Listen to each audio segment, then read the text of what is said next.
whoever came up with putting all the housewives together, it's a genius. Like, I want to know who it is. Y'all are amazing. Okay, see, I already hear the hesitation in your voice, and I understand. But I know that there's somebody out here watching that knows exactly what I'm talking about. Hey everybody, I'm BetinaBunni, and if you don't know, Real Housewives Ultimate Girls Trip Season 2 is out on Peacock. The first 3 episodes are out. And, child, I'm on the first episode, but it is... whoever came up with putting all the housewives together, it's a genius. Like, I want to know who it is. Y'all are amazing. I'm gonna see how we're gonna do this, because I'm gonna explain each episode, come back, and then see if my brother, who is the editor of all this, so see if he wants to put it all together in one full episode, or if we're gonna break it down into the 3 episodes. So the gist of it is different housewives from different cities in one place. Let them mingle, let them be them, and see what happens, right? So we have Brandy and Taylor from Beverly Hills. Can't speak. Phaedra and Eva from Atlanta, Tamra and Vicky from the OC, and Dorinda and Jill from New York. When I seen this lineup, I already knew that Brandy was probably gonna be the wildfire, because she's just crazy. Like, I mean, and it's just, there's nobody else like her. So, I mean, I guess maybe she should take that as a compliment. But it's entertaining. So, you know, I'm going to keep watching. So, this season, they end up going to the Berkshires at Bluestone Manor, which is so Dorinda. So iconic, because Dorinda always would have the girls from New York come to the Berkshires. And... you know, host these trips for them, and every time it always was crazy. So you already know. So it starts off, you know, a little intro about all the girls, about their last seasons. And if you don't like notice, or if you are a true Bravo fan, then you know that all these girls are not on their housewife seasons anymore. They're no longer there. So they call it like the Ex-Wives Club. I love it. I think it's super funny. And so they go through each of the girls, and they're trying to say how they feel, and a lot of them are kind of, you know, like, they're happy and they're excited, but then they're, you know, kind of skeptical. And then you throw in Brandy, and everybody's like, oh gosh, we don't know what to expect. And that's what's exciting.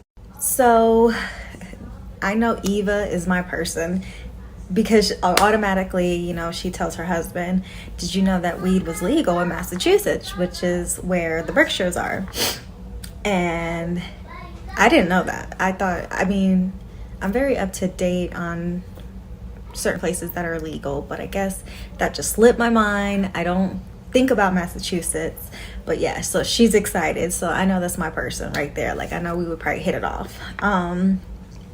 They talk about Taylor. She lives in the OC now. She used to be on Beverly Hills Housewife, but she moved. Let me see. And then they show Dorinda like just preparing for everybody coming. It's so extravagant, and the details that she thinks about. So now I understand why she got mad with the other girls and was like, I made it nice, because she does.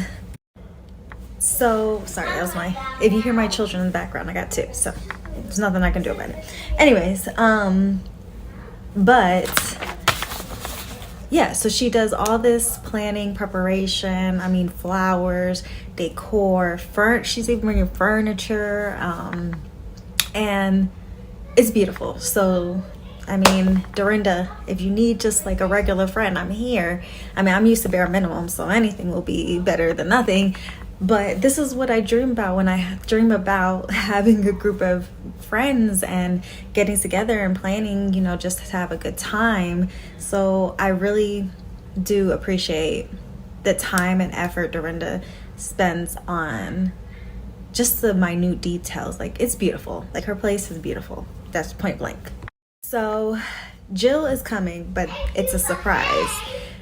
Nobody knows that Jill is coming, and she's not even coming until the next day after, because there's a Jewish holiday that she's celebrating the day before. So then they show Phaedra, and Phaedra is already saying that Kenya has warned her about Brandy, saying Brandy is crazy. And and this is from Phaedra, her quote. It was like, if Kenya's saying that Brandy's crazy, then Brandy's crazy.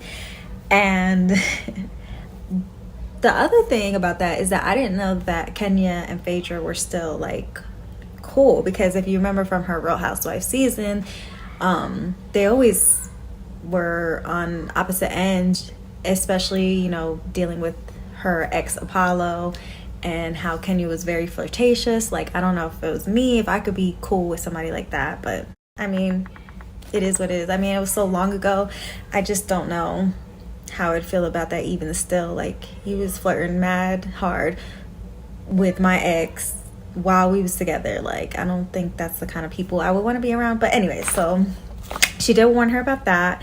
And then it goes into Dorinda kind of spilling the tea on the drama with everybody. And hopefully the editor, which is my brother, will find the picture, the diagram that the producers so eloquently put up about the dynamics.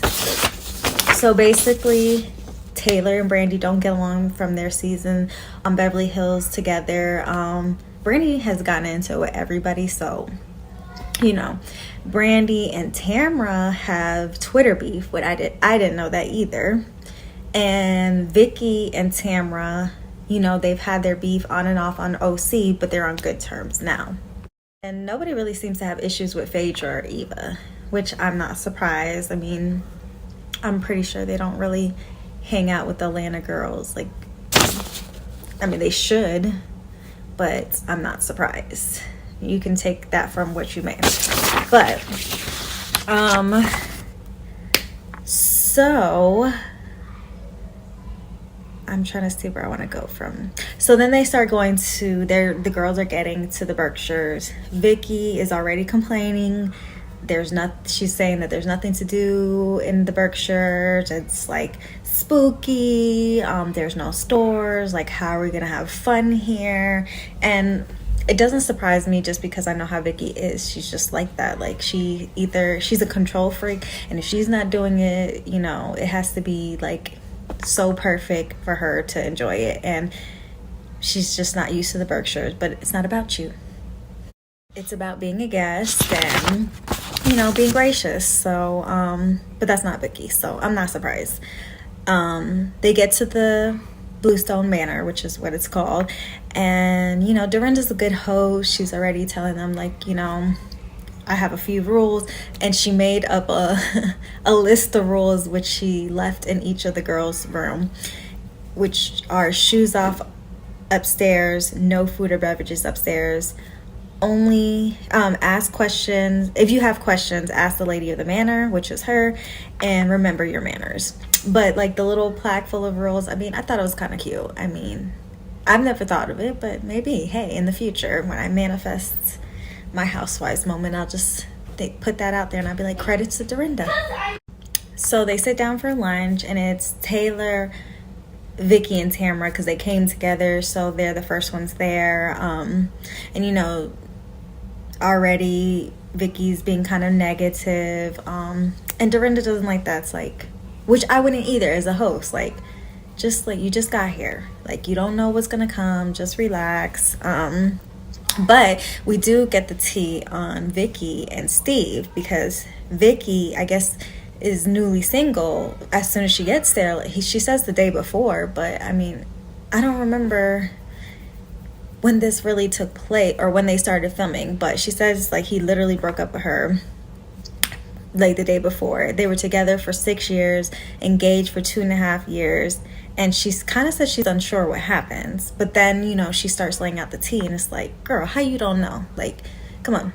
He basically says that she bought a place in Mexico, and then Steve started living there more than he lived in California, and she would have to go back and forth all the time. And he was kind of like, well, you can come see me. And it's like, my dude, you didn't even pay for this house, and yet you think that you can just stay there without her? Like, make it make sense. Like, where does she find these guys? Like, not for nothing, I just think that she doesn't have the right picker. Like, she doesn't pick the right men. And she even goes to say that she bought her own ring, which is like crazy to me, because it's like, no, you should not be buying your own ring. Like, he should be doing it. Like, what was he doing? And not to say that, you know, Vicky is my favorite person, but everybody deserves genuine love, and she just has a hard time finding these guys. Let me rephrase, not a hard time finding these guys, because obviously the ones that use her is what she's finding, but she's having a hard time finding the right guy, the one that makes her feel special, the one that isn't trying to just use her. Because to me, it's like, why you bought a house and he's staying there without you? Like, that just doesn't make sense. Like, it's user vibes. I don't like it. I think he's kind of lame for that. Like, what kind of man are you? But you know what? Good. Like, good they're not together anymore, but she's sad. You could tell she's sad. And then I believe Brandy had come in at this point, and they start, oh no, before Brandy gets in, that's when they start talking about the ring and how you're supposed to give the ring back. So she was saying, I'm not going to give the ring back. I bought the ring, so I'm keeping the ring, which I feel like, okay, so I wrote in my notes, ring gate ? Because it's like, what is the proper etiquette? So you get engaged, it doesn't work out. If I break up with you, should I give it back? Or if you break up with me, is there different rules? But I definitely think there is a rule. If you bought it, you don't need to give it back. Because what the... No, so is he even staying at the house still too? Like, that's what I want to know. Like, does he keep the house too? Like, it's just crazy. So then Brandy comes in, and she's just does her pleasantries, but Tamara does say she's scared of Brandy, that she met her match, and I think she's right, because Brandy is just a loose cannon. You never know what's gonna set it off, and I don't think she knows how to handle that.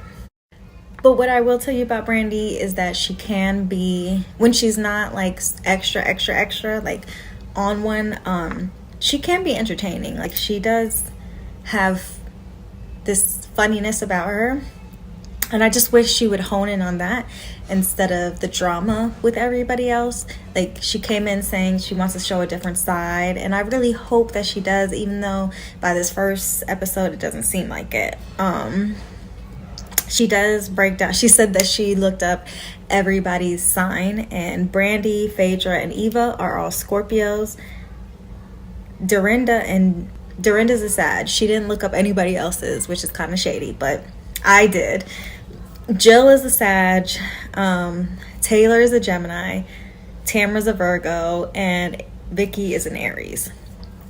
So do with that what you may, but I already see some craziness up in this. Now, mostly everybody doesn't have issues with their room. Tamara and Vicky are staying together in one room, but Brandy gets a pull-out couch, which she doesn't like, and I'm like, that's kind of weird too, to me anyways. And then Phaedra is in the infamous fish room, because by this time Phaedra and Eva get there and she doesn't have an issue with it, like Luann did, and they kind of show from the past season, which I like about Real Housewives Ultimate Girlship, because they do go back and forth, you know, obviously with appropriate content relating to whatever's going on, but it kind of like refreshes your mind, or like, oh snap, like, yeah, the fish room.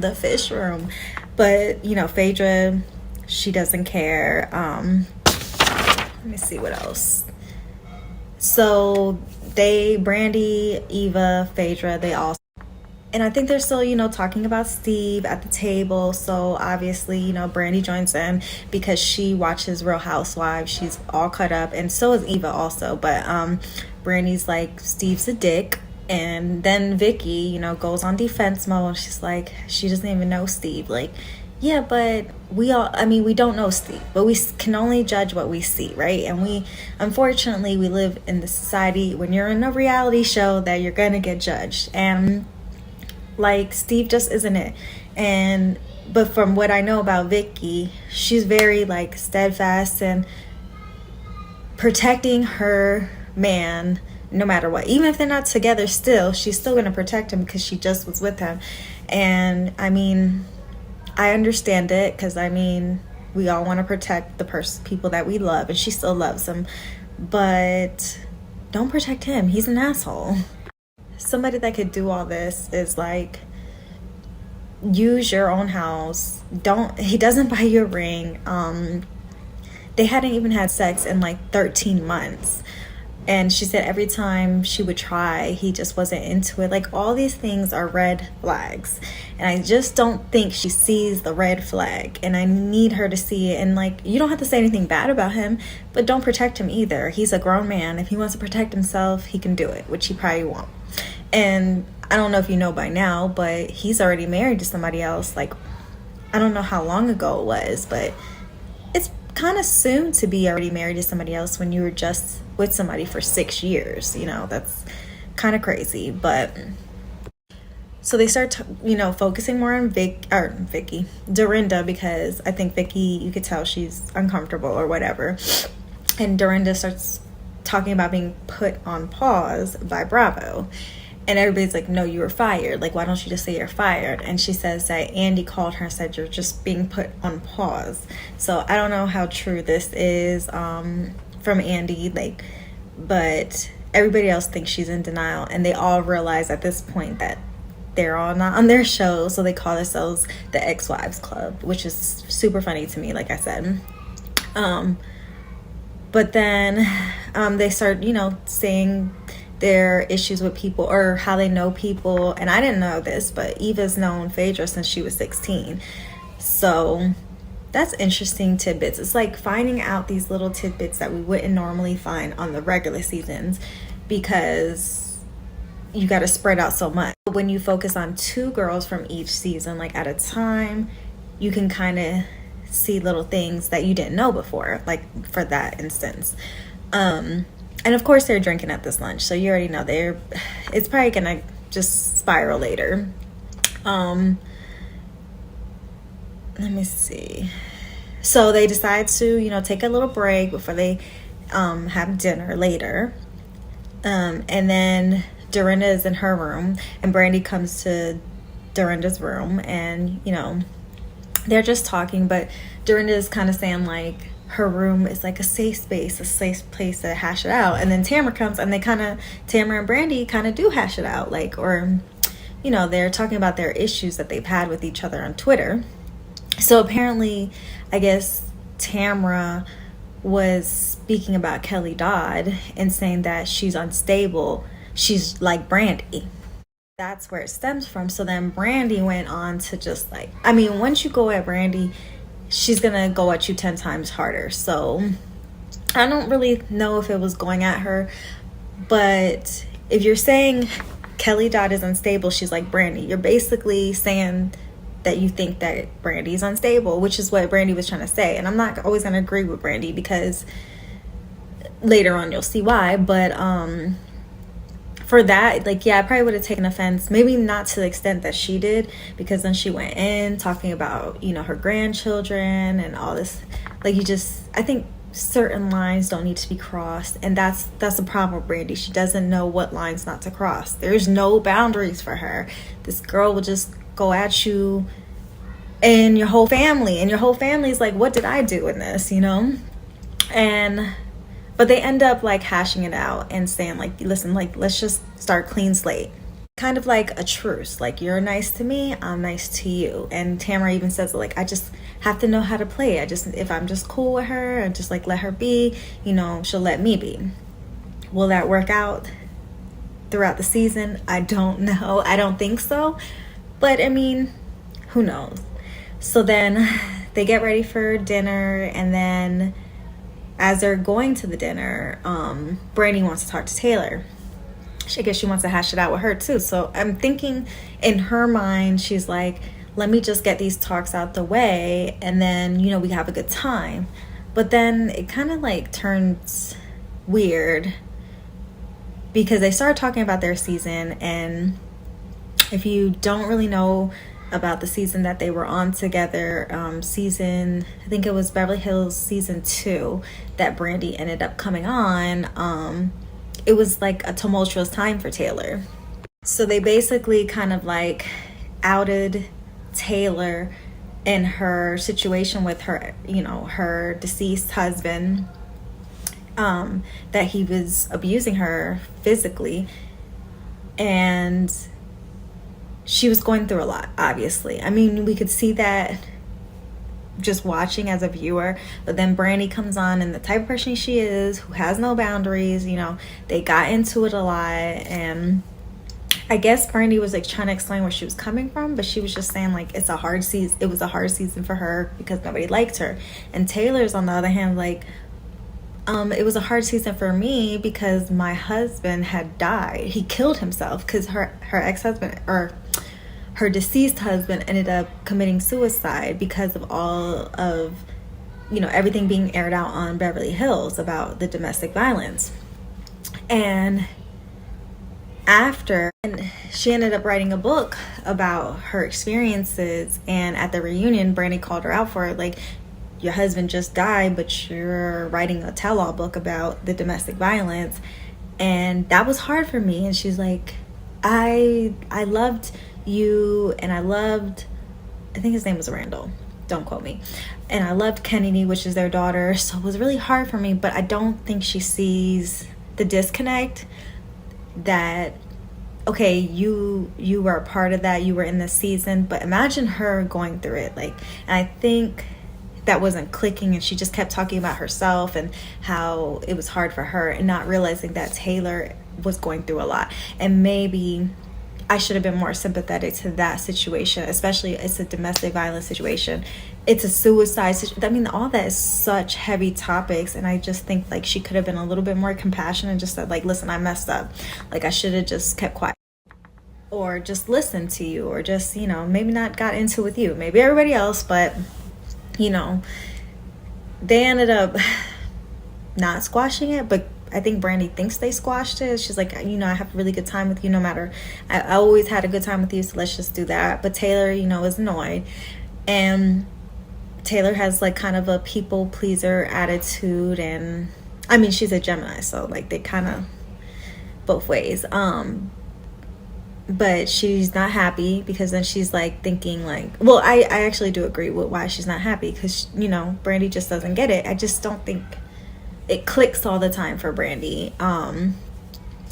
So they get to the dinner, everybody's sitting down, everybody's nice, and then they start doing icebreakers. Dorinda has these questions on everybody's thing, and it's icebreakers. Dorinda's question is, they only got to the first question by the end of the episode, so that should tell you how that's going to play out. But Dorinda's question was like, what's your biggest fear? And Dorinda says, you know, being irrelevant. So Brandy's already like, oh, you just want to be back on Real Housewives, which I feel like it's kind of shady. But Dorinda's like, no, like that's not what it's about at all. It's just about creating a legacy and stuff like that. And she's like, okay, you're in denial.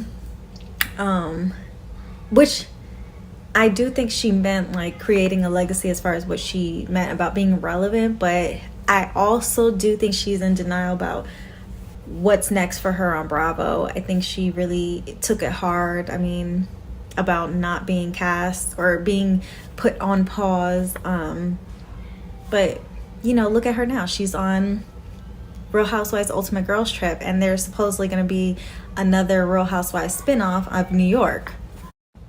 I believe the new show is going to be like, or the spinoff is called Real Housewives of New York Legacy. So all the other older New York housewives, and the rumor is she's supposed to be a part of it. So it's like, you know, things are happening. Like, don't give up.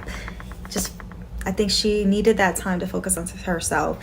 She wrote a book, and now look at what's going on, you know? So I think it was actually good to be on pause and put in a different direction, because she was spiraling a little bit towards the end. And nobody wants, I mean, I know we want the drama and stuff like that, but we don't really want them to like go down a sad path. Like, we want our housewives to be happy at the end of the day. I mean, at least I do. I don't know, maybe everybody else wants something different, but then somehow it gets turned back to the Brandy and Taylor situation, because Brandy brings it up. And again, she's like talking about how it was really hard for her, the season with her and Taylor, when they were going at it, and they were all like, yeah, I mean, but it was hard for Taylor. And it's just like, yeah, but it was really hard for me, and like, she's just not getting it. Maybe it's her drinking. I don't, that, you know, sometimes when you drink, and I'm not judging, because I've had a lot of these moments where, you know, you drink, you don't think clearly, and maybe she was just steadfast and just trying to express like what her side of it was, instead of understanding that there's a bigger picture here. There's a woman who went through domestic violence, a woman who had to deal with her child's father committing suicide, the trauma that probably put on that whole family. Like, it's not about you, you know? Be more compassionate. Look at the situation and think, what is more important, the fact that I was just there, or the fact of the people who went through it? And, you know, that's when they start getting into it a little bit, and then that's the end of episode 1. And I can only imagine what episode 2 and 3 are going to bring. Obviously, 2 is going to be a continuation of this dinner and how that plays out. Like, I really hope someone can pull Brandy to the side and explain what's going on. But from this first episode, like, I'm already hooked. I need to see 2 and 3. I'm going to watch every week. What do you think? Do you like it? So, or I don't even know if you've seen it, but if you haven't, you need to watch on Peacock. I'm plugging you, Peacock, so call me. But if you don't have Peacock, you need to, because you get all these shows before anybody else. Because just now, I mean, Real Housewives Ultimate Girls Trip season 1 just finished on Bravo, but I've been watched that like months ago, so it's good to have.